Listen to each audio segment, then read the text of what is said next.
Hello student, welcome to Premier.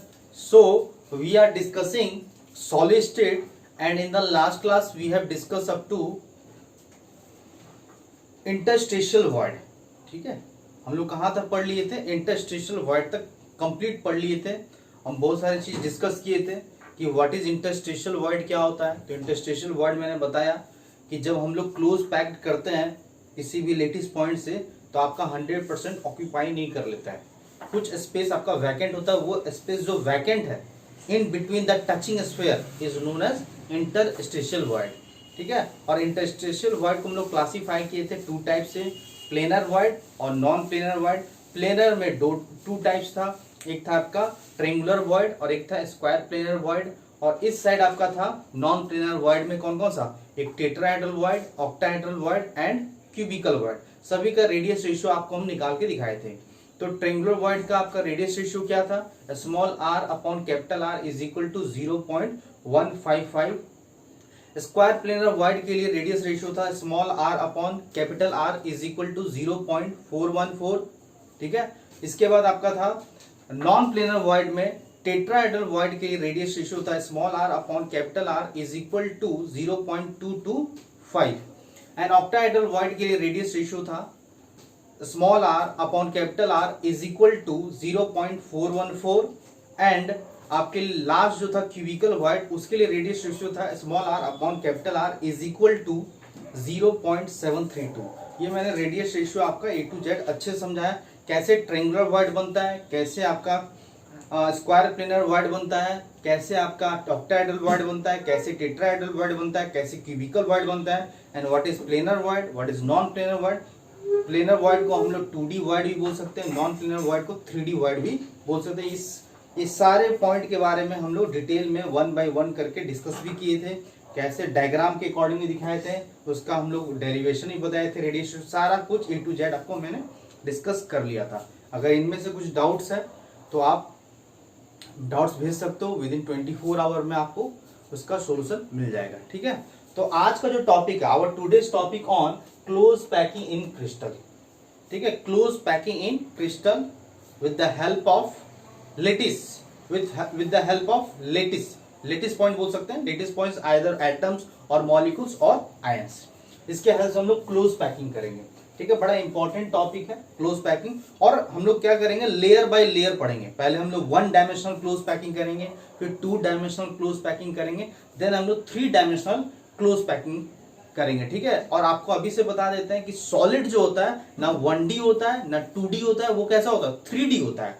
So 1D and 2D is not so important, but 3D को समझने के लिए हम लोग 1D को पहले समझेंगे, फिर देन 2D को समझेंगे, फिर हम लोग 3D मतलब लेयर बाय लेयर समझेंगे। ठीक है, आया समझ में, क्लियर हुआ? तो क्लोज पैकिंग इन क्रिस्टल पढ़ेंगे हम लोग। ठीक है, तो सबसे पहले हम ये बता देते हैं कि जो भी जिस किसी से भी आप क्लोज पैकिंग करोगे क्रिस्टल में, चाहे वो एटम्स होगा, चाहे वो आयंस होगा या मॉलिक्यूल्स होगा, as we know that these lattice points either atoms और मॉलिक्यूल्स और ions all are spherical in shape.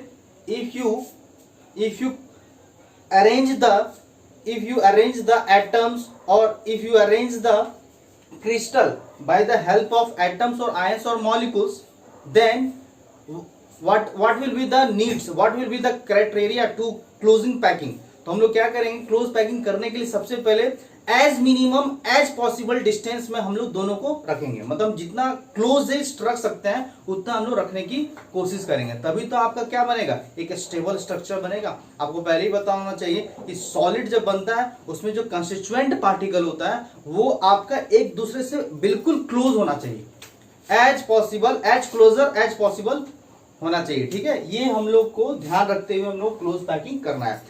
तो हम लोग एज क्लोजर मतलब टच करके ही रह सकते हैं, ज्यादा ज्यादा क्या कर सकते हैं, टच करके ही रह सकते हैं, कोई टचिंग के बारे में हम करेंगे। ठीक है, उसी को ध्यान रखते हुए हम लोग क्लोज पैकिंग करेंगे। आया समझ में, मुद्दा समझ में आ गया, मोटिव समझ में आ गया, क्या मेरा हम लोग का मोटिव रहेगा।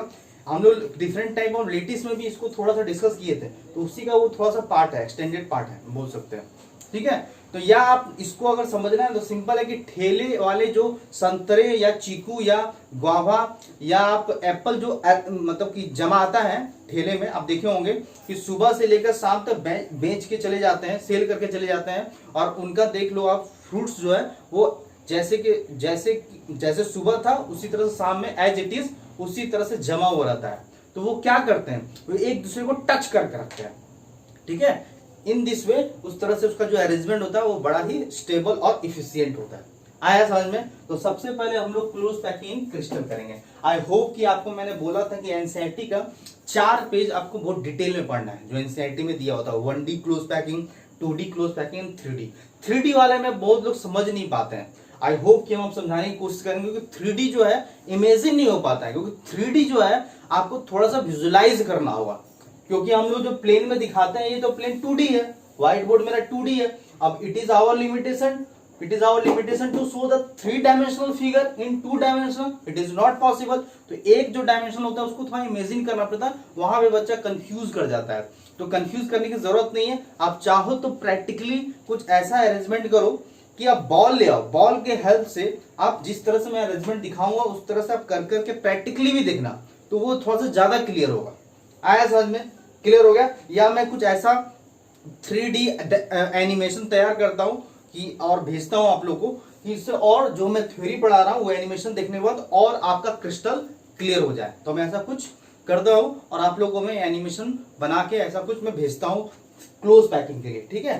तो जनरली 1D 2D में प्रॉब्लम नहीं, तो 3D में प्रॉब्लम होता है, तो 3D के लिए मैं एनिमेशन आप लोगों के लिए तैयार करके मैं भेजूंगा, ठीक है, कोई बात नहीं। तो हम लोग करते हैं फर्स्ट जो मेरा पार्ट रहेगा वो क्या रहेगा, 1 डायमेंशनल। तो हम लोग 1D लिखते हैं, 1D close packing, 1D close packing, 1D close packing. आपको पहले से पता होना चाहिए कि 1D क्लोज पैकिंग कैसे करेंगे, बताओ। 1D क्लोज पैकिंग जो बिल्कुल करेंगे हम लोग, एक सिंगल लाइन में जो हम लोग कंस्टिट्यूएंट पार्टिकल को अरेंज करेंगे, और कंस्टिट्यूएंट पार्टिकल को क्लोज पैकिंग कैसे करेंगे, एक दूसरे को टच करके रख सकते हैं, पेनिट्रेट करके तो नहीं रख सकते है ना। तो 1 डायमेंशनल क्लोज पैकिंग कैसे होगा, arrangement of constituent particle in 1D is along single line. मतलब कि 1D क्लोज पैकिंग जो होगा वो अलोंग क्या होगा, अलोंग लाइन होगा, अलोंग ए सिंगल लाइन होगा। यहां पे साइड में लिख लेंगे अलोंग अ सिंगल लाइन। तो बड़ा सिंपल है, अगर सिंगल लाइन में आपको कंस्टिट्यूएंट पार्टिकल क्लोज पैकिंग करना है तो कैसे करोगे, यहाँ पे एक थोड़ा सा पॉइंट लिख लेना आप लोग, पॉइंट करके लिखेंगे हम लोग। क्या पॉइंट लिखेंगे, अरेंजमेंट ऑफ, लिखिए अरेंजमेंट ऑफ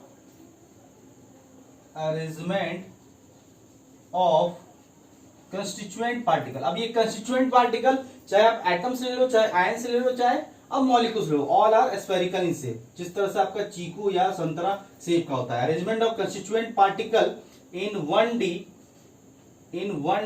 किस तरह से होता है, इज इन अ लाइन, ठीक है। Arrangement of constituent particle in 1D is in a single line करेंगे। और कैसे करेंगे, और इसके लिए पैरामीटर कितना चाहिए, how many parameter, 1D close packing करने के लिए पैरामीटर कितना चाहिए, how many parameter are required. तो पहले भी डिस्कस कर चुके हैं, how many parameter required to arrange the constituent particle in a single line in 1D। तो हम लोग का पैरामीटर कितना चाहिए, सिर्फ एक ही पैरामीटर चाहिए, जो कि क्या होना चाहिए, डिस्टेंस। डिस्टेंस क्या होगा, distance between two consecutive constituent particles, उसके बीच का हमको डिस्टेंस पता हो जाए, तो अगला जो हम अगर मान लो कि 8 डिस्टेंस पे 2 रखा हुआ है, तो दूसरा भी रखा होगा 8 से, अगर तीसरा भी रखेंगे तो 8 से, फिर चौथा 8। तो अगर हमको पैरामीटर, हमको डिस्टेंस पता चल जाए, देन हम लोग इजिली क्या कर सकते हैं, अरेंजमेंट कर सकते हैं। और अरेंजमेंट कैसे करेंगे, अरेंजमेंट बड़ा सिंपल है। अरेंजमेंट आप देख लो,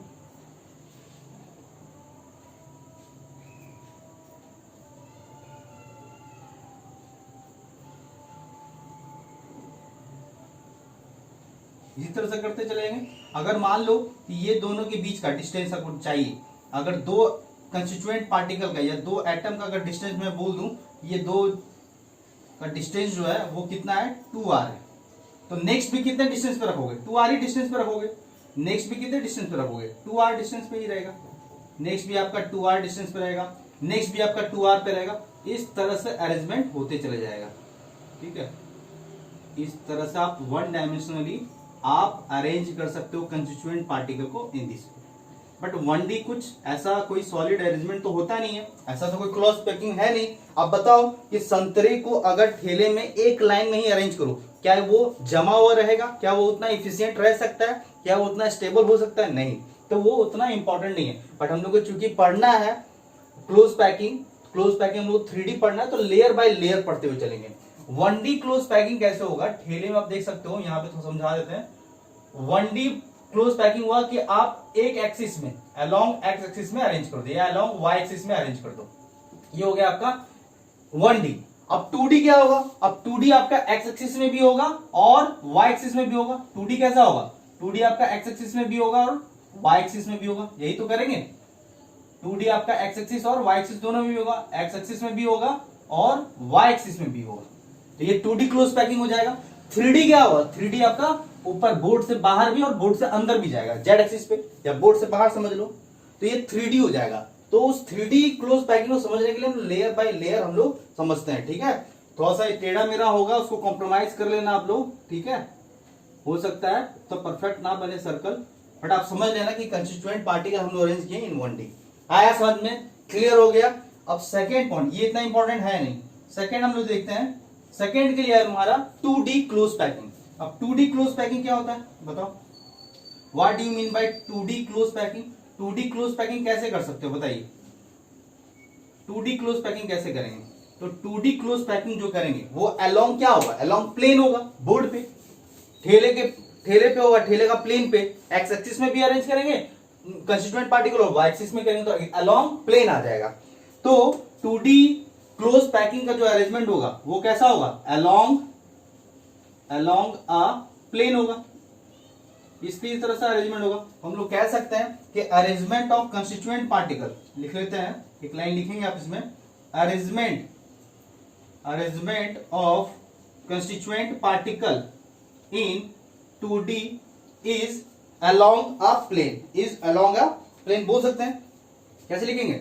arrangement of constituent particles, CP लिखते रहे, in 2D is along a plane, होगा। आया समझ में? क्लियर हुआ?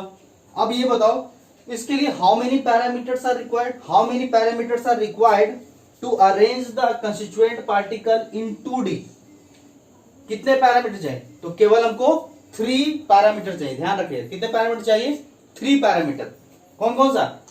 हम लोग को 3 पैरामीटर चाहिए, 2 distance and 1 angle. 1 distance along x axis between 2 particles, second distance between 2 particles along Y axis and angle between them. तो यहां पे हम लिख लेंगे हाउ मेनी पैरामीटर रिक्वायर्ड, तो लिख लेंगे 3 parameters are required. 3 parameters are required. अब ये 3 पैरामीटर्स रिक्वायर्ड कौन कौन सा है बताओ? तो यहां पे हो जाएगा कौन कौन सा बताइए? यहां पे 2 हो जाएगा आपका, 2 डिस्टेंस, 2 डिस्टेंस एंड 1 एंगल। 1 क्या ले लेंगे? 1 एंगल। ठीक है, अब 2 डिस्टेंस कौन कौन सा लेंगे? That is along x axis और वाई एक्सिस। दैट इज लिख लेंगे along x axis and along Y axis. दोनों डायरेक्शन में लेंगे बिटवीन 2 पार्टिकल्स। और ये क्या हो जाएगा? Angle between them. इस दोनों डिस्टेंस के बिटवीन एंगल लेंगे, एंगल बिटवीन देम ले लेंगे। तो हम लोग क्या करते हैं, डिस्टेंस को हम लोग एज्यूम कर लेते हैं कि ए बी आपका 2 डिस्टेंस है along x axis between 2 particles. क्या ले लिए? A. Along Y axis between 2 particles क्या ले लिए? बी। और ए बी के बीच में जो एंगल है उसको गामा मान लेते हैं। तो ये 3 हो गया आपका पैरामीटर। अब on the basis of these relationship, on the basis of relationship between AB and value of gamma, how many possible unit cell in 2D? तो 5 पहले ही बताया। कितने पॉसिबल यूनिट सेल हो सकते हैं? 5 पॉसिबल यूनिट सेल हो सकते हैं, जो पहले भी डिस्कस किए। On the basis of relationship between A and B and value of gamma, how many possible unit cell in 2D, तो 5 पॉसिबल यूनिट सेल हो सकते हैं। कौन कौन सा? स्क्वायर यूनिट सेल, सेकंड हो जाएगा rectangular unit cell, parallelogram unit cell, rhombus unit cell और हेक्सागोनल यूनिट सेल। तो हम बता देना चाहते हैं out of 5 possible unit cell में हमारा सबसे जो इंपॉर्टेंट है square unit cell and hexagonal close packing unit cell are most important in 2D unit cell. ध्यान रखिएगा 2D क्लोज पैकिंग में आपका 5 पॉसिबल यूनिट सेल तो है, but out of these 5 possible unit cell the square unit cell, the square close packing unit cell and hexagonal unit cell are two most important in 2D close packing। तो यही दो के बारे में हम लोग पढ़ेंगे। इनमें से सबसे दो इंपॉर्टेंट जो हम लोग को पढ़ना है 5 है, जो सबसे इंपॉर्टेंट है इसको यहाँ पे लिख लेंगे। जो हम लोग को पढ़ना है सबसे मोस्ट इंपॉर्टेंट जो है, मोस्ट इंपॉर्टेंट जो पढ़ना है, ऐसे तो आपका 5 बन सकता है बट मोस्ट इंपॉर्टेंट आपका यही है। एक स्क्वायर यूनिट सेल है, स्क्वायर यूनिट सेल पढ़ना, और एक हेक्सागोनल यूनिट सेल। अब देखो हेक्सागोनल जो अभी से बता देते हैं, हेक्सागोनल यूनिट सेल 2D में भी होता है और हेक्सागोनल यूनिट सेल आपका 3D में भी होता है। ये दोनों होता है, कंफ्यूज मत करना। बट अगर आपको सिर्फ हेक्सागोनल क्लोज पैकिंग बोल दिया और कुछ भी गिवन नहीं है तो हमेशा 3D को मान के चलना, क्योंकि 2D 1D कह के तो होता नहीं है, बट हम लेयर बाय लेयर सीख रहे हैं। हेक्सागोनल यूनिट सेल 2D बोले तो अब लेके चलेंगे 2D, बट केवल बोल दिया हेक्सागोनल क्लोज पैकिंग तो अब ध्यान से 3D को ही एज्यूम करके आगे बढ़ना, ठीक है, क्योंकि हमारा 3D ही सॉलिड होता है। आया समझ में? तो 5 पॉसिबल यूनिट से हो सकते हैं। क्लियर हो गया? क्लियर है? यहाँ पे समझ पा रहे हैं कैसे? जैसे कि आप पार्टिकल्स को अरेंज करो इस तरह से, मान लो एक्स एक्सिस में अरेंज हुआ, अब ये वाई एक्सिस में भी अरेंज होगा वाई एक्सिस में भी अरेंज। देख लो, दिख रहा है सभी को? नहीं दिख रहा है तो ये चीज हम पढ़ा चुके हैं। तो ये अलोंग एक्स एक्सिस में क्या हो जाएगा? ए, अलोंग वाई एक्सिस में क्या हो जाएगा? बी, और इसके बीच में एंगल गामा हो जाएगा। इसके बेसिस पे 5 पॉसिबल यूनिट सेल हो सकते हैं। ऐसा है, उसमें हम लोग को पढ़ना है जो सबसे मोस्ट इंपॉर्टेंट है square unit cell and hexagonal unit cell. मतलब हम लोग यहां से बोल सकते हैं कि for 2D close packing we have 2 option. 2 dimensional close packing करने के लिए कितने ऑप्शन बन सकते हैं? वी हैव 2 ऑप्शन, ठीक है। For 2D close packing we have 2 option. उसको हम लोग 2 ऑप्शन हम लोग पढ़ेंगे, उसमें एक बनेगा स्क्वायर यूनिट सेल और एक बनेगा हेक्सागोनल यूनिट सेल। एक एक करके डिस्कस करें, मिटा दो ऊपर। चलिए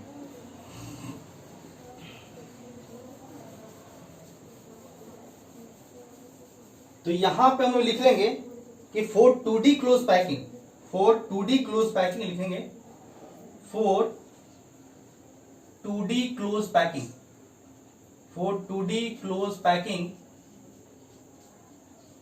we have 2 option, we have 2 option, 2 option है। तो पहला ऑप्शन जो हम लोग देखेंगे 2 का फर्स्ट देखेंगे। पहला ऑप्शन क्या हो सकता है कि अगर आप कंस्टिट्यूएंट पार्टिकल को, ठीक है, कंस्टिट्यूएंट पार्टिकल को क्या करो, कैसे? Horizontally as well as vertically align कर दो। Each and every layer of constituent particle is horizontally as well as vertically aligned। इस तरह से एक बनेगा और दूसरा अल्टरनेट कर देंगे, ठीक है। यहां पे क्या लिखेंगे? each and every layer of constituent particle is horizontally as well as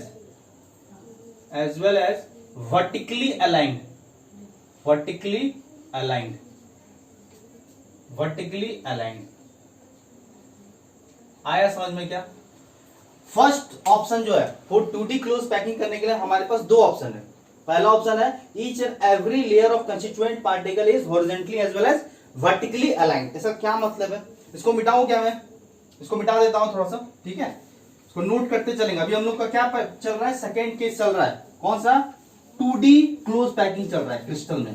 1D हम लोग बता दिए जो ज्यादा इंपॉर्टेंट नहीं है।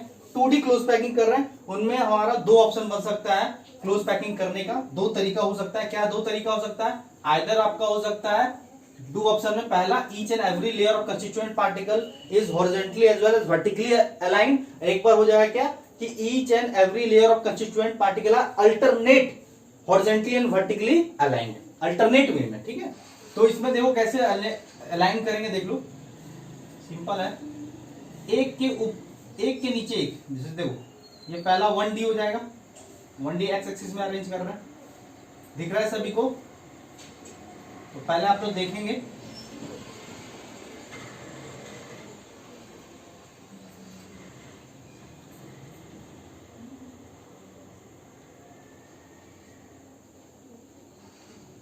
ठीक है, ये पहला 2D हो गया, एक्स एक्सिस में अरेंज हो गया। अब हम लोग वाई एक्सिस में करेंगे, जस्ट इसके नीचे रखेंगे, एकदम वर्टिकली एंड हॉरिजॉन्टली अलाइन करेंगे, देख लो।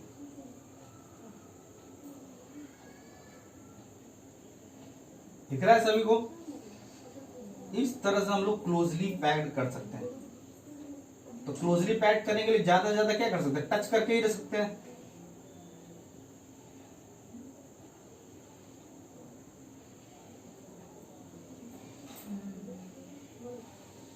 इसी तरह से आप इधर भी कर दो फिर से।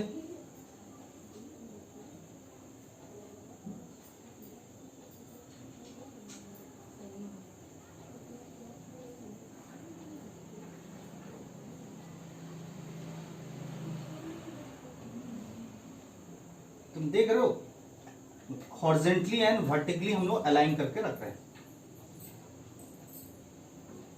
थोड़ा सा डायग्राम वाला चैप्टर है, डायग्राम बना बना के हम लोग समझेंगे।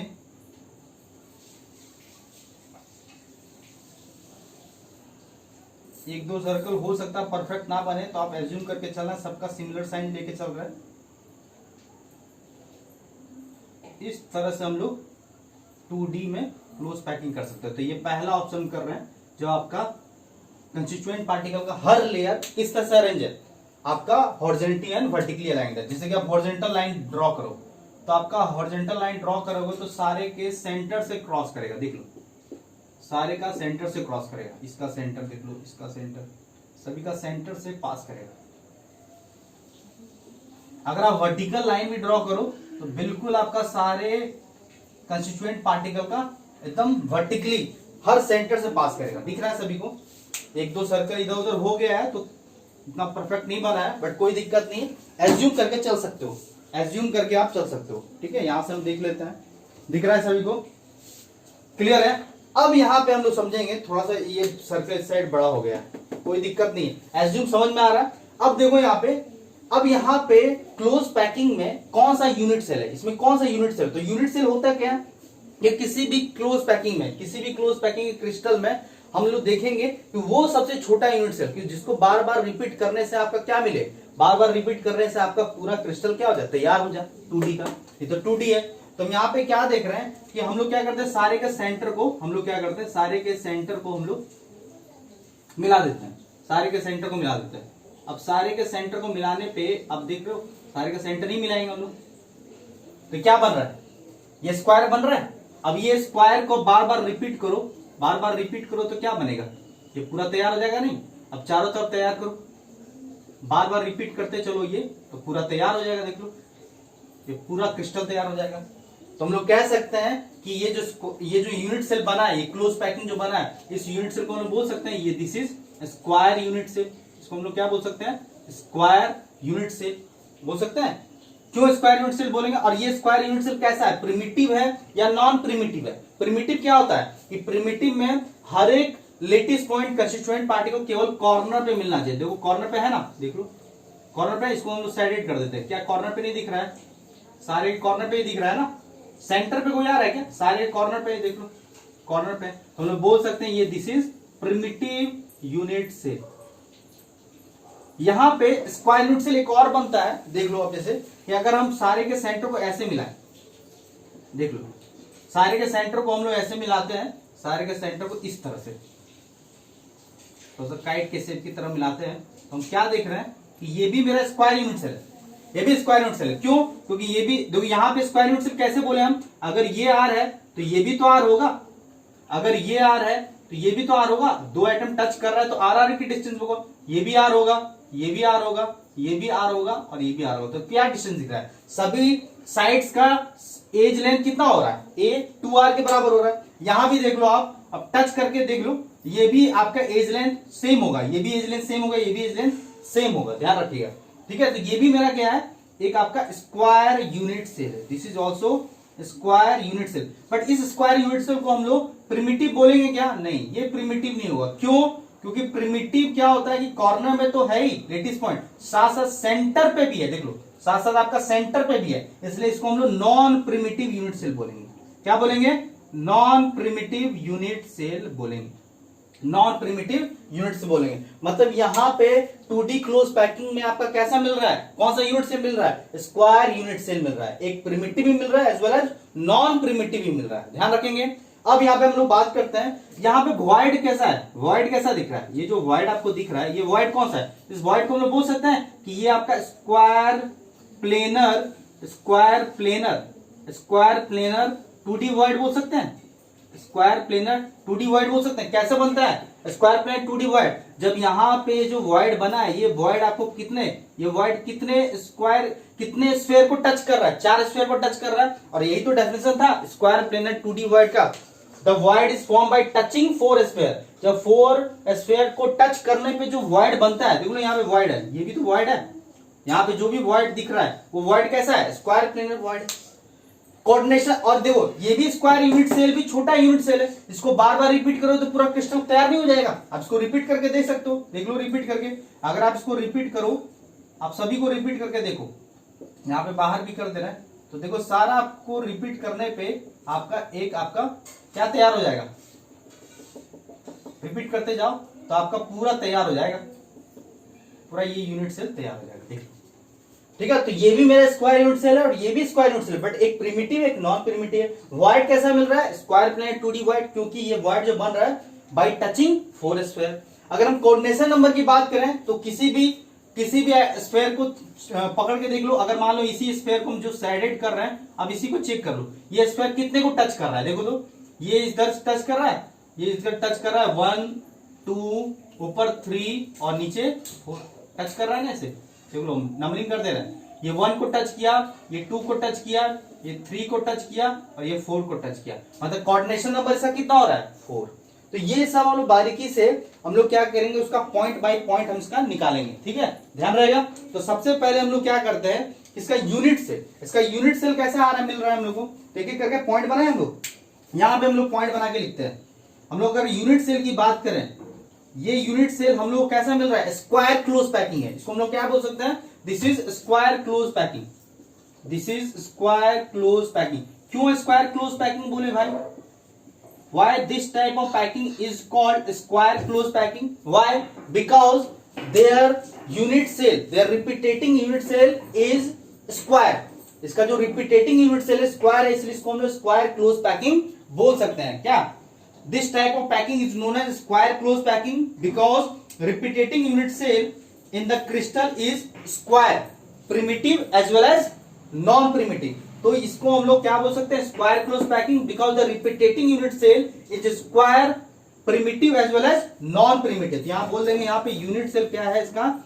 स्क्वायर, स्क्वायर यूनिट सेल है। और यहां पे ध्यान रखेंगे प्रिमिटिव भी है एंड नॉन प्रिमिटिव है, ठीक है। क्यों स्क्वायर क्लोज पैकिंग बोलेंगे इसको? इस टाइप की स्क्वायर क्लोज पैकिंग क्यों बोलेंगे? ड्यू टू, लिख लेंगे, ड्यू टू रिपीटेटिंग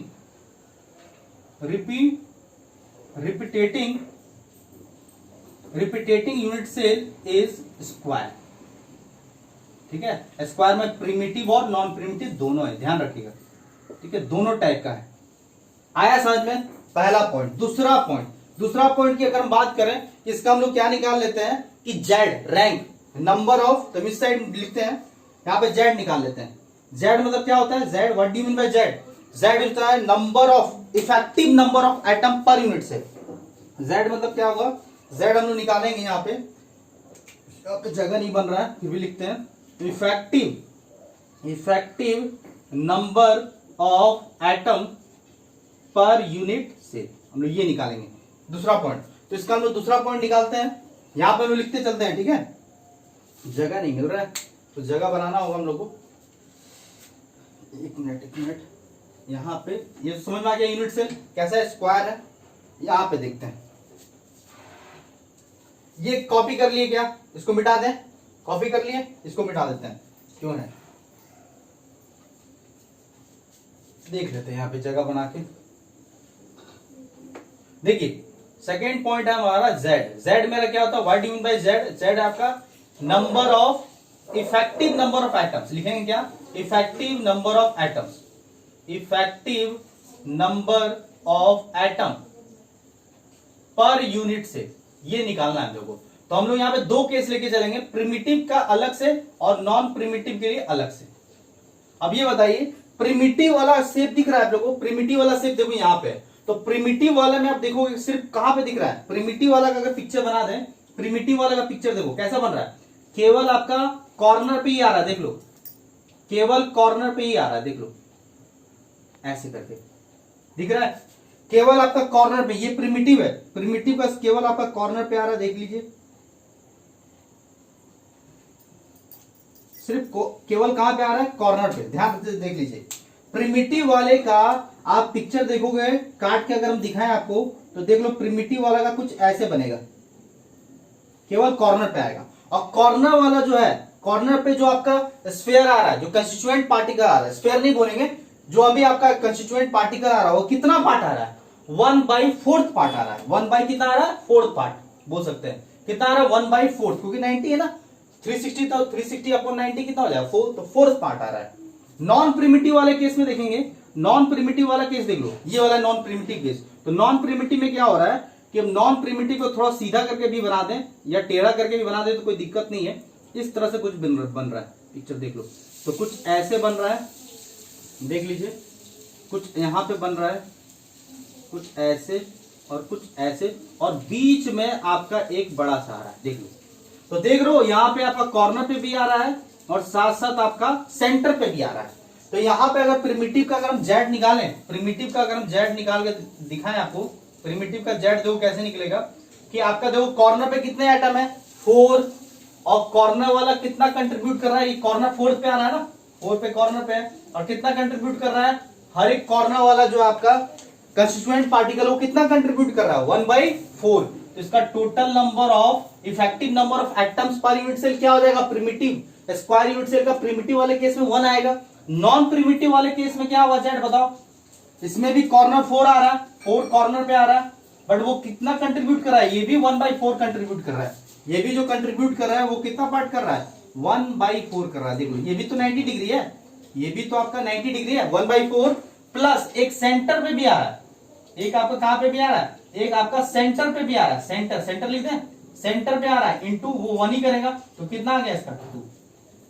मतलब कि प्रिमिटिव वाले केस में स्क्वायर यूनिट सेल का effective number of atom per unit cell 1 आएगा, नॉन प्रिमिटिव वाले केस में 2 आएगा। आया समझे? इसके बाद हम लोग क्या निकालेंगे? Area, area of atom per unit cell निकालेंगे। सेकेंड केस में हम लोग क्या लिखेंगे? सेकेंड वाले केस में लिखते चलेंगे area, area of atom, area of atoms निकालेंगे पर यूनिट सेल, ठीक है। अब इसमें भी दो केस बना लो, दो केस कैसे बनेगा? प्रिमिटिव के लिए अलग से निकालेंगे, प्रिमिटिव स्क्वायर यूनिट सेल के लिए अलग से निकालेंगे, क्या एरिया निकालेंगे। तो एरिया ऑफ एटम अगर निकालना है प्रिमिटिव केस में, तो यहां पे पॉइंट बाय हम लिख देते हैं। प्रिमिटिव वाले केस में देख लो, प्रिमिटिव वाले केस में एरिया ऑफ एटम्स जो होगा, एरिया ऑफ एटम्स क्या हो जाएगा? अब एटम्स का एरिया हम लोग को निकालना होगा, ठीक है। यहां पे वॉल्यूम नहीं होगा क्योंकि ये प्लेनर है, ध्यान रखिए ये प्लेनर है, प्लेन में है, तो एरिया निकलेगा, वॉल्यूम नहीं निकलेगा। यही 3D में अगर बात करें कि ऊपर आ जाएगा तो वॉल्यूम निकालेंगे, ध्यान रखिएगा। तो यहाँ पे अगर एरिया निकालेंगे एटम का तो क्या होता है? Area of atom, area of circle क्या होता है? पाई आर स्क्वायर, क्योंकि बैठा हुआ है ना, पाई आर स्क्वायर। कितने एटम? 1, तो 1 इंटू पाई आर स्क्वायर कर लो, pi R square. R is the radius of atom. इसी तरह से नॉन प्रिमिटिव का भी निकाल लेते हैं। नॉन प्रिमिटिव में क्या हो जाएगा? एरिया ऑफ एटम बताओ, यहां पे कितने एटम आए थे? 2, तो 2 इंटू पाई आर स्क्वायर, तो 2 पाई आर स्क्वायर हो जाएगा, एरिया हो गया। अब निकालेंगे हम लोग एरिया ऑफ यूनिट सेल। क्या निकालेंगे? Area of unit cell. तो नेक्स्ट पॉइंट इसी का लिखेंगे, area of unit cell. Next point लिखे एरिया। तो हम लोग क्या करते हैं, थोड़ा सा एडवांस पॉइंट ऑफ व्यू से हम लोग सबका अलग अलग केस से निकाल के देख लेते हैं, कुछ भी पूछा जा सकता है एग्जाम में। तो एरिया ऑफ यूनिट सेल निकालना है, प्रिमिटिव के लिए निकाल लेते हैं पहले। तो प्रिमिटिव केस में हम लोग निकालेंगे area, area of unit cell. Primitive case में क्या निकलेगा बोलो? एरिया निकालना है आपको। अब बताओ ये एरिया जो है, ये जो एज लेंथ है, वो एज लेंथ आपका इन टर्म्स ऑफ आर कितना है बताओ? 2r ही तो है 2r। तो एरिया क्या हो जाएगा? सीधा सीधा साइड स्क्वायर। स्क्वायर है तो साइड स्क्वायर ए स्क्वायर हो जाएगा, और ए क्या है 2r के बराबर है, तो 2r का स्क्वायर मतलब 4r स्क्वायर हो जाएगा। अगर आप निकालते हैं नॉन प्रिमिटिव का, नॉन प्रिमिटिव केस में सभी को दिख रहा है, देख लो, नॉन प्रिमिटिव केस में अगर आप एरिया निकालते हो, नॉन प्रिमिटिव केस में अगर यूनिट सेल का निकालते हो एरिया, तो यहां पे हम लोग थोड़ा सा क्या निकालने लगा, edge length in terms of r. तो एज लेंथ निकालने के लिए क्या करते हैं हम लोग, यहाँ पे परपेंडिकुलर ड्रॉ करते हैं, यहां भी परपेंडिकुलर ड्रॉ करते हैं, कर दिए। अब ये जो देखो, ये जो लेंथ होगा, ये लेंथ कितना होगा, ये भी आर, ये भी आर, अब इधर भी आर, ये भी आर, ठीक है, ये भी आर और ये भी आर हो गया, ये भी आर है, ये भी आर है, ध्यान रखेंगे, ये भी आर, ये भी आर और ये भी आर, तो मतलब ये भी 2r है और ये भी 2r, और ये कितना है 90 डिग्री।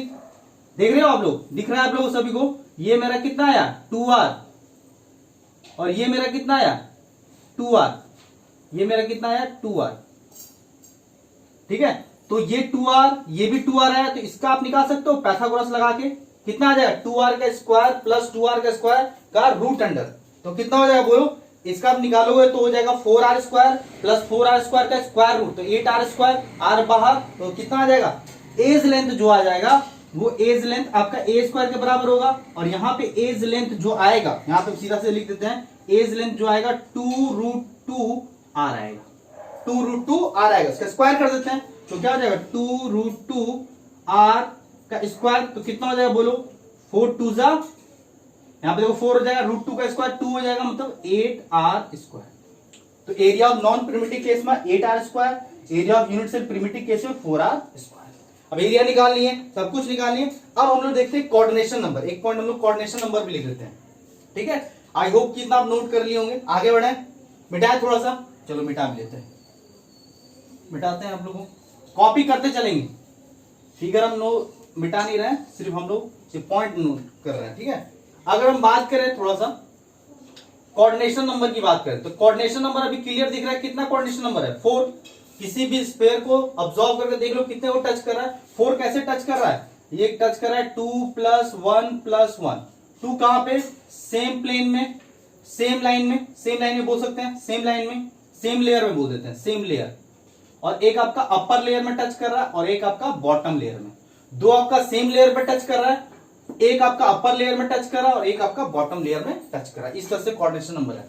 अब हम निकाल लेते हैं क्या, पैकिंग एफिशिएंसी या पैकिंग फ्रैक्शन, चलो पैकिंग एफिशिएंसी निकाल लेते हैं, पैकिंग फ्रैक्शन पहले निकालते हैं, पैकिंग फ्रैक्शन निकालना है, तो पैकिंग फ्रैक्शन कैसे निकालेंगे, अगर पैकिंग फ्रैक्शन निकालना है तो वॉल्यूम ऑफ एटम, तो प्रिमिटिव के लिए अलग से निकाल लेते हैं, तो प्रिमिटिव के लिए देख लो, प्रिमिटिव के लिए अगर पैकिंग फ्रैक्शन निकालना है आपको, पैकिंग फ्रैक्शन प्रिमिटिव के लिए, इसके लिए अलग से निकाल लेते हैं प्रिमिटिव के लिए, तो volume of atoms, volume of atoms देखो प्रिमिटिव के लिए कितना है, वॉल्यूम ऑफ एटम्स, और सॉरी एरिया लिखेंगे ना, क्योंकि हम लोग प्लेन के लिए देख रहे हैं, तो एरिया ऑफ एटम कितना है πr स्क्वायर अपॉन, इसके लिए volume of unit cell, sorry area of unit cell, बार बार वॉल्यूम बोल रहे हैं, यहाँ पे एरिया ऑफ एटम हो गया प्रिमिटिव के लिए, प्रिमिटिव के लिए एरिया ऑफ यूनिट सेल कितना हो गया 4r स्क्वायर, ये कैंसिल हो गया, π/4 कितना आएगा 0.785 आएगा, कितना आएगा 0.785, ठीक है। इसको अब इसको सॉल्व कर लेना, तो कितना आएगा देख लो, इसका जो आएगा आपका 0.785, ये फ्रैक्शन आ जाएगा 0.785। अगर इफिशियंसी इसी का निकाल लो, तो इफिशियंसी के लिए क्या करो, उसको 100 से मल्टीप्लाई कर दो और आ जाएगा 78.5%। मतलब प्रिमिटिव केस में स्क्वायर यूनिट सेल का पैकिंग फ्रैक्शन 0.785 आता है और उसका इफिशियंसी कितना आता है 78.5। मतलब कि यहाँ पे पूरा अगर इसको यूनिट से मान लिए तो 100% में 78.5% आपका कंस्टिट्यूएंट पार्टिकल से फिलअप होता है, और आपका वाइड पूछे तो 100 - 78.5 कर देंगे, तो कितना मिलेगा हमको बताओ, हमको मिल जाएगा, शायद हमको मिल जाएगा इसमें 21.5 मिल जाएगा, 21.5 आपका परसेंटेज ऑफ वाइड, चाहो तो लिख सकते हो परसेंटेज ऑफ वाइड कितना हो जाएगा 100 - 78.5, तो यहाँ पे हो जाएगा 21.5% खाली होगा। इस तरह से हम लोग नॉन प्रिमिटिव का भी निकाल लेते हैं। नॉन प्रिमिटिव केस में अगर आपको पैकिंग फ्रैक्शन निकालना है, तो पैकिंग फ्रैक्शन निकालना है तो क्या करोगे, area of atom in non primitive case में कितना आया 2πr स्क्वायर, और area of non primitive unit cell का क्या हो जाएगा 8r स्क्वायर हो गया। आर स्क्वायर कैंसिल, 2 से कैंसिल कर दो तो क्या आ गया पाई बाई 4, यहाँ भी क्या है पाई बाई 4 और पाई बाई 4 यहाँ भी 0.785 आया तो यहाँ भी 0.785 आएगा। और इस तरह से इफिशियंसी निकाला तो 100 से मल्टीप्लाई करो पैकिंग फ्रैक्शन को तो 78.5% और परसेंटेज ऑफ वॉइड भी कितना हो जाएगा, परसेंटेज ऑफ वॉइड भी इतना ही हो जाएगा। मतलब कि इफिशियंसी इसका भी 78.5% और इसका भी 78.5% और वॉइड 21.5%। प्रिमिटिव हो या नॉन प्रिमिटिव स्क्वायर रूट से दोनों का इफिशियंसी सेम होता है बट उसका स्ट्रक्चर अलग अलग होता है। देख सकते हो सारा कुछ हम लोग पॉइंट बाय पॉइंट हम लोग डिस्कस कर लिए। बड़ा इंपॉर्टेंट है, ये पूछ लेता है कभी कभी, आपको निकालने आना चाहिए। अब ध्यान रखना कि यहाँ पे वॉल्यूम नहीं निकालेंगे इफिशियंसी के केस में, हम लोग क्या निकालेंगे एरिया, क्योंकि एरिया इसलिए क्योंकि प्लेन है ना, तो प्लेन में तो एरिया मिलेगा, वॉल्यूम थोड़ी मिलेगा, क्योंकि हम लोग एक्स एक्सिस और वाई एक्सिस में क्या मिलेगा, एरिया मिलेगा। अब वो जेड एक्सिस तो ले नहीं रहा है ना, तो यहाँ पे केवल एरिया मिलेगा। तो यहाँ पे थोड़ा सा चेंज करेंगे, पैकिंग फ्रैक्शन जब आप निकालते हो तो उस टाइम एरिया निकालेंगे। क्या आप सभी को दिख रहा है? मैं एक बार देख लेता हूं। हाँ क्लियर दिख रहा है, आ रहा है समझ में, क्लियर हो गया। अब ये बताओ कि अगर मैं इसी 2D को, इसी सेम टाइप ऑफ पैकिंग को हम लोग 3D में रिपीट करें तो किस टाइप का हम लोग को स्ट्रक्चर मिलेगा। तो याद रखना SSC मिलेगा और BCC मिलेगा। This type of packing when repeated in 3D it will gives rise to SSC and BCC। SSC मतलब square unit cell and body center cubic unit cell, ये इस तरह से आपको मिलेगा। अगर इसी को आप 3D में रिपीट करो तो दो टाइप का आपको मिल सकता है स्ट्रक्चर, क्लोज पैकिंग मिल सकता है SSC एंड BCC। आया समझ में? इसको हम लोग 3D में डिस्कस करेंगे, पहले इतना समझ में आ गया। मतलब कि फॉर 2D क्लोज पैकिंग में we have two option, each and every layer of close packing is horizontally as well as vertically aligned. आया समझ में? क्लियर हो गया? आगे बढ़े, चलिए आगे बढ़ते हैं। अब नेक्स्ट इसी में देखते हैं कि 2D क्लोज पैकिंग में सेकेंड ऑप्शन क्या हो सकता है। पहला तो हम लोग डिटेल में डिस्कस कर लिए, थोड़ा सा हम लोग एडवांस लेवल तक जितना भी हो सकता है पॉइंट बन सकता है वो सारा कुछ हम लोग डिस्कस कर लिए। अब नेक्स्ट पॉइंट बनता है इसमें कि अगर मैं अल्टरनेट लेयर में इसको अरेंज किया, अल्टरनेट लेयर में अगर मैं अरेंज करूं तो क्या होगा। ठीक है,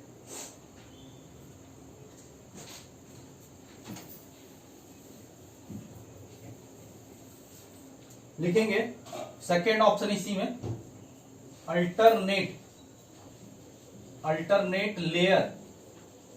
alternate layer of constituent particle is horizontally and vertically aligned। इस तरह से हम अरेंज करेंगे सेकेंड ऑप्शन में। सेकेंड ऑप्शन में हम लोग क्या करेंगे, 2D क्लोज पैकिंग में पहला तो हम लोग क्या कर रहे थे, कंस्टिट्यूएंट पार्टिकल को एकदम horizontally vertically, each and every layer को हर हॉरिजॉन्टल के नीचे हम लोग वर्टिकली को अलाइन कर रहे थे एकदम सेम टू सेम, उसी के जस्ट नीचे। अब अल्टरनेट वे में करेंगे, किस तरह से करेंगे अल्टरनेट वे में, देखिए तो थोड़ा सा हम अरेंज करके दिखाते हैं आपको। इस तरह से पहले तो फर्स्ट 1D टाइप का कर दो, तो सर्कल सही नहीं आ रहा है।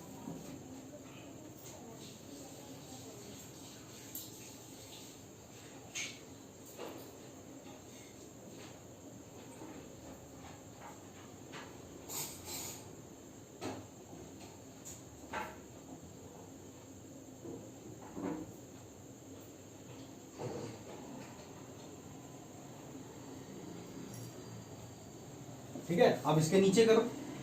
नीचे करने के लिए अब अल्टरनेट में, जस्ट के नीचे नहीं, इसके जस्ट अल्टरनेट वे में देखो, इसके जो इसका डिप्रेशन है, डिप्रेशन के नीचे आप क्या रखो, कंस्टिट्यूएंट पार्टिकल को डिप्रेशन में।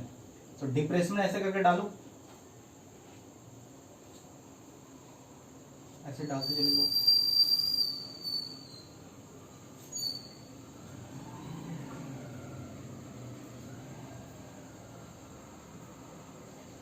ठीक है, इसी तरह से आप फिर नीचे आओ अल्टरनेट वे में, ऐसे कर, फिर डिप्रेशन में डालो, इसका डिप्रेशन में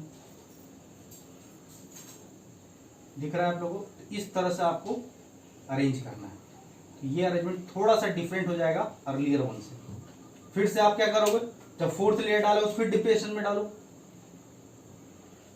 अब उतना परफेक्ट नहीं मिल रहा है, आप एनसीईआरटी बुक देखो तो परफेक्ट फिगर बना हुआ है, अब जस्ट समझाने के लिए हम थोड़ा सा बना रहे हैं कि आपको क्लियर समझ में आ जाए। ठीक है, तो इस तरह से हम ज्यादा नहीं बनाएंगे, 4 ही लेयर बनाएंगे, इस तरह से लेयर बढ़ते चले जाएगा। ठीक है, तो ये जो अरेंजमेंट हो गया, ये अरेंजमेंट थोड़ा सा डिफरेंट है अर्लियर वन से। उसमें क्या कर रहे थे, जब एक अरेंज किए हैं 1D में तो फिर वाई एक्सिस में अरेंज कर रहे थे, जस्ट के नीचे कर रहे थे, बट इस बार डिप्रेसमेंट डाल रहे हैं अल्टरनेट वे में। अब देखो अल्टरनेट वे क्यों बोल रहे हैं, क्योंकि देखो अब एक बार हॉरिजॉन्टली देख लो और एक बार वर्टिकली देख लो, तो वर्टिकली में केवल आपको एक ही लेयर मिलेगा, एक मिलेगा, छूट गया, फिर दूसरा अल्टरनेट, फिर ये छूटेगा, फिर 5वां में आएगा, 5th में आएगा। आ रहा है समझ में, तो अल्टरनेट वे में दिखेगा, आया समझ में। अब यहाँ पे हम लोग बात करते हैं कि स्क्वायर यूनिट सेल क्या होगा। यहाँ पे स्क्वायर यूनिट सेल नहीं, यहाँ पे कौन सा यूनिट सेल मिलेगा, तो यहाँ पे जो यूनिट सेल मिलेगा वो हेक्सागोनल टाइप का मिलेगा। कैसे, अब सारे का सेंटर को मैच करो, ये सेंटर हो गया, ये सेंटर हो गया, ये सेंटर हो गया, ये सेंटर हो गया, ये सेंटर हो गया, ये सेंटर हो गया। अब सारे के सेंटर को मैच करो, अब सारे को सेंटर को मैच करोगे तो कुछ आपको एक यूनिट सेल टाइप का दिखेगा। वो यूनिट सेल कैसा दिख रहा है, वो यूनिट सेल आपको एक हेक्सागोनल टाइप का दिखेगा। दिख रहा है सभी को, दिख लो, सभी को आपको दिखेगा हेक्सागोनल टाइप का दिख रहा है। तो ये मेरा क्या है, एक हेक्सागोनल यूनिट सेल है। This is hexagonal unit cell, this is hexagonal unit cell. Hexagonal unit cell ये क्या प्रिमिटिव बोलोगे या नॉन प्रिमिटिव बोलोगे, तो हम लोग बोलेंगे नॉन प्रिमिटिव। क्यों नॉन प्रिमिटिव है, क्योंकि यहाँ पे इसका कॉर्नर पे तो आ ही रहा है, इसके कॉर्नर पे तो आपका कंस्टिट्यूएंट पार्टिकल प्रेजेंट ही है और साथ साथ आपका सेंटर पे भी प्रेजेंट है, इसलिए इस टाइप के यूनिट सेल को क्या बोलेंगे, हेक्सागोनल यूनिट सेल को। तो इस टाइप के पैकिंग को क्या बोल सकते हैं, हेक्सागोनल क्लोज पैकिंग बोल सकते हैं। क्या बोल सकते हैं, हेक्सागोनल क्लोज पैकिंग। क्या बोल सकते हैं, hexagonal close packing. Hexagonal close packing क्यों बोले, why, because it's repeating unit cell is hexagonal in shape.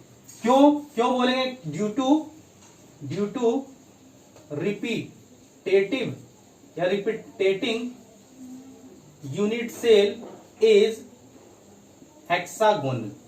कैसा है, हेक्सागोनल, नॉन प्रिमिटिव। अब ये हेक्सागोनल 2D में भी होता है और आपका 3D में भी होता है, ध्यान रखिएगा।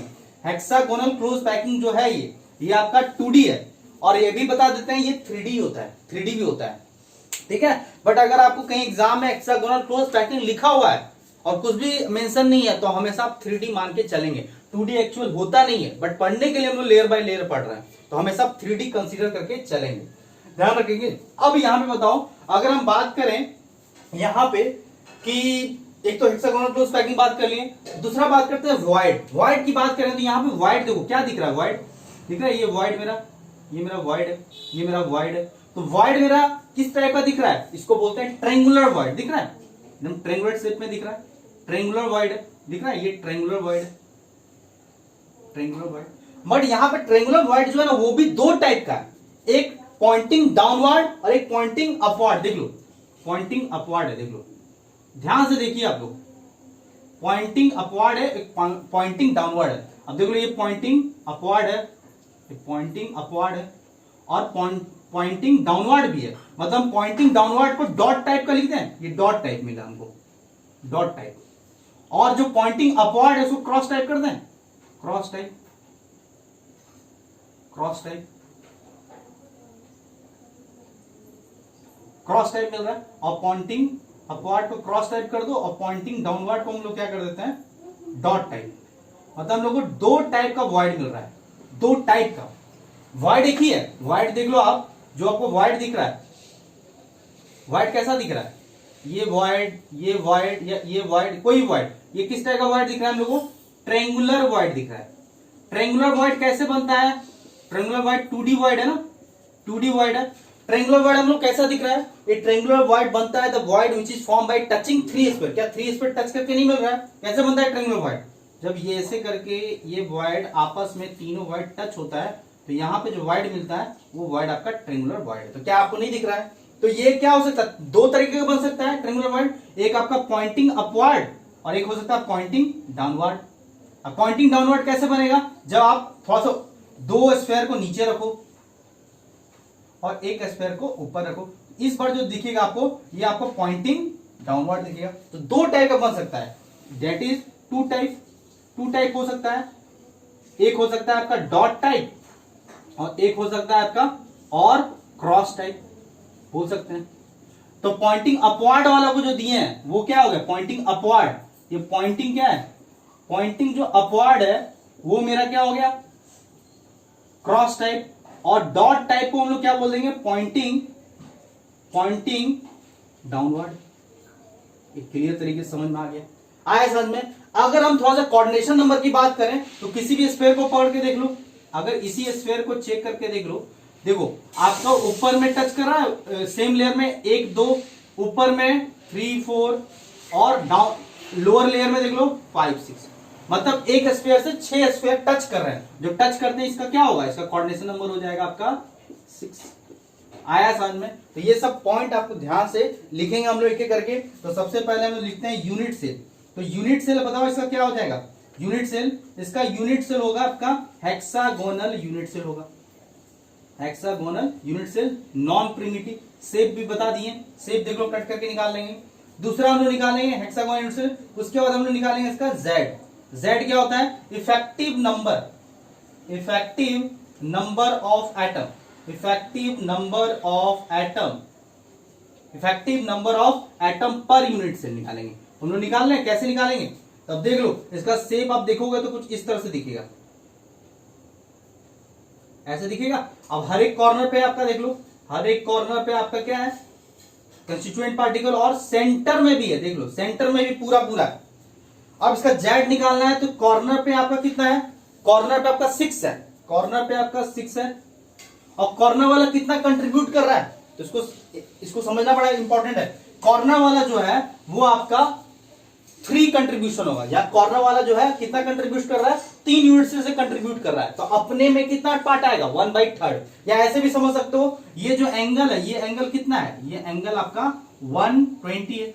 ये एंगल कितना है 120, और 360/120 कितना होता है 1/3, मतलब थर्ड पार्ट आ रहा होगा, लिख सकते हैं ना। 120/360 कितना हो जाएगा 120/360, 1/3 आ रहा है। एंगल से समझो या आप फिगर बना के देख लो। अगर इसको रिपीट करोगे तो रिपीट कैसे होगा बताओ, रिपीट करोगे तो इसको ऐसे करके रिपीट होगा, देख लो।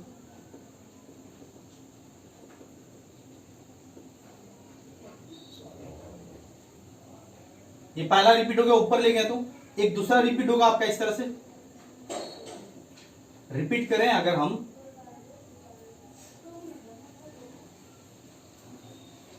इस तरह से, और रिपीट करें तो क्या हो जाएगा,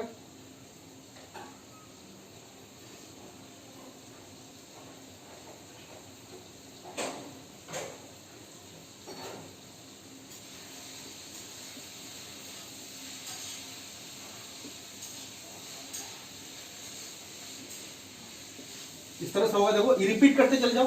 तो अब ये देखो यहां पे एक तो ये वाला यूनिट सेल से हो रहा है शेयर, एक देखो अब शेयर हो रहा है आपका, इस यहां से भी शेयर हो सकता है। अगर यहां पे मिला दे हम, एक यूनिट सेल ये बनेगा, एक यूनिट सेल यहां होगा। तो देख लो एक कॉर्नर पे कितने यूनिट सेल शेयर हो रहे हैं, एक इससे यूनिट सेल बनेगा, देख लो एक यूनिट सेल यहां पे बनेगा, एक आपका ऐसे बनेगा, और एक ऐसे बनेगा, और एक ऐसे बनेगा, एक इससे बनेगा, एक ये लेयर बनेगा, एक ये लेयर, और एक ये लेयर। तो देख लो एक पॉइंट पे ये जो पॉइंट वाला जो है आपका वो कितने यूनिट से शेयर करा, 3। तो वो कॉर्नर वाला जो है, इस कॉर्नर वाले से हेक्सागोनल में प्लेन वाई में कितने यूनिट से शेयर कर रहा है, 3 से। तो ये कॉर्नर वाला अपने में कितना कंट्रीब्यूट करेगा 1/3। या एंगल समझ लो, ये एंगल 120 है, तो पूरा एंगल कितना होता है 360। तो 120/360 कितना हो जाएगा 1/3। मतलब कि कॉर्नर वाला कितना कंट्रीब्यूट कर रहा है 1/3, प्लस एक सेंटर में भी है, तो सेंटर वाला तो फुल करेगा, तो फुल करेगा, इस सेंटर हो गया, ये सेंटर लिख देते हैं, ये SENTR, CC समझ लेना, इंटू 1 ही करेगा, तो 3 2 जा 6। तो इसका जेड कितना आ गया 3। मतलब कि हेक्सागोनल यूनिट सेल 2D में कितने एटम से बनता है, 3 एटम से, 2 + 1 3 एटम से बनेगा। तो हम लोग जेड निकालें। इसके बाद हम लोग क्या निकालेंगे, इसके बाद हम लोग निकालेंगे इसका एरिया, एरिया ऑफ एटम निकालेंगे, देन हम लोग एरिया ऑफ यूनिट सेल निकालेंगे। तो इसके बाद हम देखते हैं, लिखते हैं inside area of atom, area of atom of unit cell. तो एरिया ऑफ एटम निकालने के लिए एटम का एरिया कैसे निकालेंगे, πr²। कितने एटम से बना है हेक्सागोनल यूनिट सेल 3, तो 3πr²। r is the radius of atom, ठीक है। उसके बाद हम निकालेंगे एरिया ऑफ यूनिट सेल। कौन सा unit cell, hexagonal unit cell. अब एरिया निकालने के लिए आप देखोगे, एरिया अगर निकालना है, आप ध्यान से देखो, ये हेक्सागोनल जो है ना 6 इक्विलेटरल ट्रायंगल से बटा हुआ है, ठीक है। एक और चीज बता देते हैं यहाँ पे जो छूट गया है, क्योंकि 3D पढ़ाएंगे तो वहां पे एक चीज बताएंगे, तो अभी से बता देते हैं कि यहाँ पे आपका ये जो यूनिट सेल है, हेक्सागोनल यूनिट सेल 2D, वो आपका कितने यूनिट से शेयर कर रहा है, कॉर्नर वाला, ये कॉर्नर वाला जो है वो कितने यूनिट से शेयर कर रहा है, 3, इसलिए 1/3 आया, कॉर्नर वाला आपने कंट्रीब्यूट किया। ये कॉर्नर वाला कितना कंट्रीब्यूट किया, 1/3, क्योंकि 3 यूनिट से शेयर कर रहा है। यही अगर आप 3D में हेक्सागोनल पढ़ोगे तो 3 आपका इस प्लेन में आया, तो 3 आपका ऊपर वाले प्लेन में आएगा। तो इस तरह से कॉर्नर वाला कितना कंट्रीब्यूट करेगा 3D वाले में, हेक्सागोनल में 1/6 बता देना चाहता है। यहां पे 3 आया है, तो हेक्सागोनल 3D में आपका यही कॉर्नर वाला लेटिस पॉइंट या एटम्स कितना शेयर करेगा, हेक्सागोनल यूनिट सेल इन 3D 1/6। यहां पे 1/3 है, तो आपका 3D में 1/6 करेगा। क्यों, 3 इस प्लेन में, 3 ऊपर वाले प्लेन में। आया समझ में, ये ध्यान रखिएगा, क्योंकि अभी से हम बता दे रहे हैं तो थोड़ा क्लियर होते चलेगा आपको, ठीक है, क्योंकि वो बड़ा समझ में नहीं आएगा, क्योंकि वहां इमेजिन करना होगा, इमेजिन होता नहीं है बहुत लोग से। अब देखो यहाँ पे एरिया ऑफ यूनिट सेल निकालना है, तो ये हेक्सागोनल यूनिट सेल ना वो आपका 6 इक्विलेटरल ट्रायंगल से बटा हुआ है। देख लो कैसे, अगर हम 6 इक्विलेटरल ट्रायंगल हम बनाए, ये तो हेक्सागोनल शेप है, देख लो, ये 6 आपका हेक्सागोनल है, देख लो, ठीक है। अब यहां पे सेंटर है, सारे सेंटर को मैच करो, ठीक है। अब सारे सेंटर को मैच करोगे तो आपको इक्विलेटरल ट्रायंगल कितना मिलेगा, 6, 1 2 3 4 5 6। अब 6 इक्विलेटरल ट्रायंगल क्यों बोल रहे हैं, अब देखो ध्यान से देखो, 6 इक्विलेटरल ट्रायंगल इसलिए बोल रहे हैं, अब ध्यान से देखो, ये मेरा आर है, तो ये भी मेरा आर है, अब ये आर है तो ये भी आर है, और ये भी आर है तो ये भी आर है। तो देख रहे हो सारा एटम टच हुआ है, 3 एटम टच है ना, ये देख लो, ये जो एटम है यही तो है, यही पार्ट तो दिखा रहा है, आर आर आर आर, ये भी आर है, ये भी आर है, देख रहे हो, ये भी 2R, ये भी 2R, ये भी 2R, तो हो गया ना सारा साइड्स इक्वल। अब सारा साइड्स इक्वल हो गया तो क्या बनेगा, ट्रायंगल, इक्विलेटरल ट्रायंगल, और एंगल भी कितना होगा 60। तो अगर हम एक इक्विलेटरल ट्रायंगल का अगर एरिया निकाल लें तो 6 से मल्टीप्लाई कर देते हैं, तो 6 into area of equilateral triangle क्या होता है, √3/4 a स्क्वायर। अब a यहाँ पे क्या हो जाएगा, यहाँ पे a जो हो जाएगा वो 2R के बराबर होगा, तो यहाँ पे लिखते हैं 2R का होल स्क्वायर। अब 2 का स्क्वायर 4, तो ये 2 कैंसिल, 2 स्क्वायर 4 हो जाएगा, तो यहाँ पे कितना हो जाएगा बताओ, यहाँ पे हो जाएगा area of unit cell is equal to hexagonal unit cell, तो 6 इंटू 3, 6 √3R स्क्वायर, ये एरिया होगा, आपको याद ही रखना है, सीधा सीधा ये आप निकाल सकते हो, 6 √3R square area of unit cell.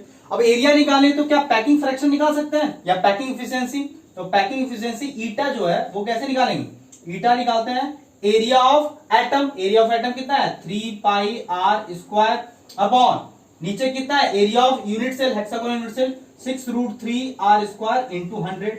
Efficiency हमेशा हम लोग परसेंटेज में बताते हैं, R स्क्वायर कैंसिल, 3 2 जा 6। अब इसको सॉल्व करोगे तो आएगा इफिशियंसी 91%। अगर कोई पैकिंग फ्रैक्शन पूछ ले तो आप क्या कर दोगे, 100 से डिवाइड, तो 0.9 पैकिंग फ्रैक्शन जो हो जाएगा वो हो जाएगा 0.91। कोई पूछ ले परसेंटेज ऑफ वॉइड कितना होगा, तो 100 - 91 कितना हो जाएगा, ये वो हो जाएगा आपका 9%, ये परसेंटेज ऑफ वॉइड हो गया।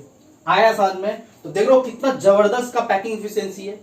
वॉइड की बात करें, यहाँ पे वॉइड कौन सा है, तो यहाँ पे वॉइड बोलेंगे ट्रायंगुलर वॉइड बन रहा है। कौन सा वॉइड बन रहा है, ट्रायंगुलर वॉइड, वो भी ट्रायंगुलर वॉइड आपका 2 टाइप का बन रहा है। कितने टाइप का बन रहा है, 2 टाइप का। तो यहाँ पे टाइप का नाम भी लिख देंगे, एक डॉट टाइप है और एंड क्रॉस टाइप है।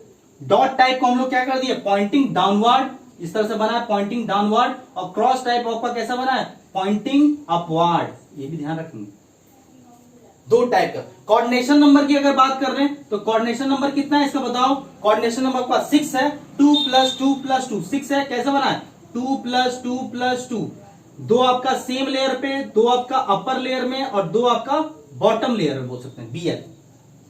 तो ये पूरा इंफॉर्मेशन हो गया आपका। Alternate layer of constituent particle is arrange in horizontally and vertically align. जब अल्टरनेट वे में आप हॉरिजॉन्टली और वर्टिकली अलाइन कर रहे हो।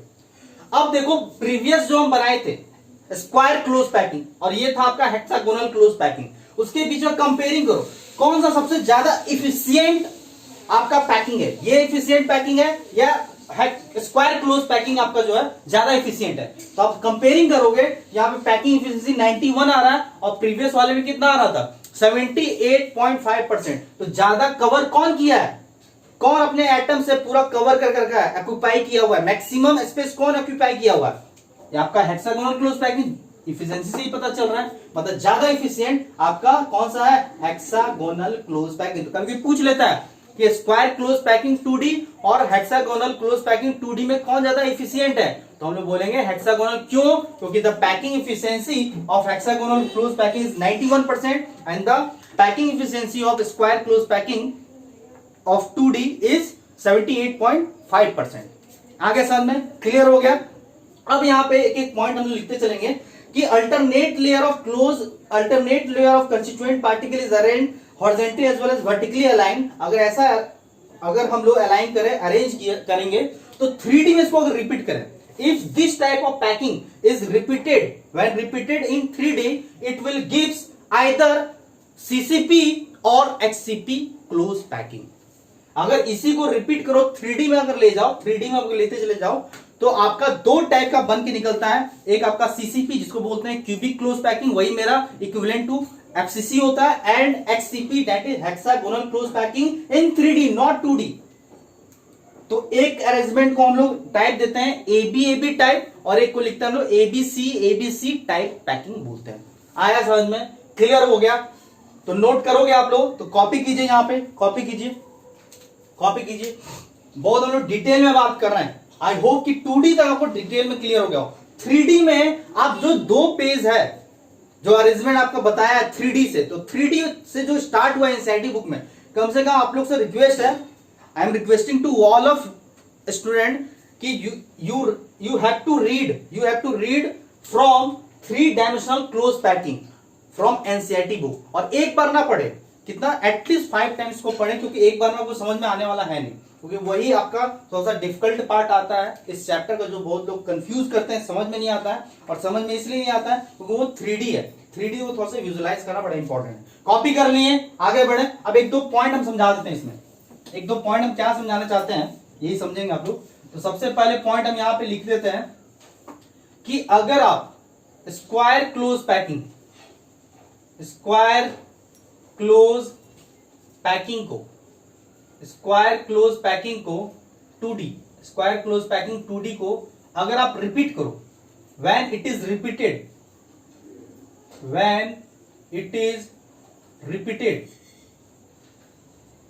in 3D, it will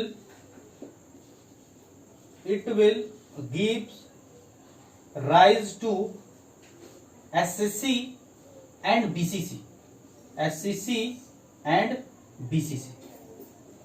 आप चाहो तो SCC को हम लोग बोल सकते हैं A टाइप, ये बुक में लिखा हो रहता है, A टाइप पैकिंग बोल सकते हैं, और BCC को हम लोग बोल सकते हैं AB टाइप पैकिंग, चाहो तो बोल सकते हैं। ठीक है। स्क्वायर क्लोज पैकिंग 2D को अगर हम रिपीट करें, when square close packing 2D when it is repeated in 3 dimensional it will give rise to SCC and BCC। SCC को चाहो तो AA टाइप बोल सकते हो और BCC को AB टाइप बोल सकते हो। कैसे, समझ में आ रहा है कैसे, इसको समझो पहले। जैसे कि आपका स्क्वायर क्लोज पैकिंग हम लोग कैसे अरेंज किए थे, ध्यान है आपको।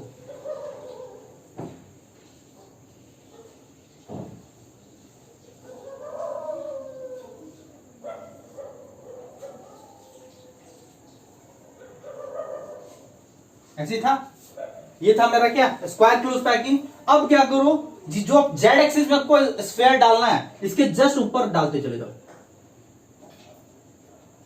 जस्ट के ऊपर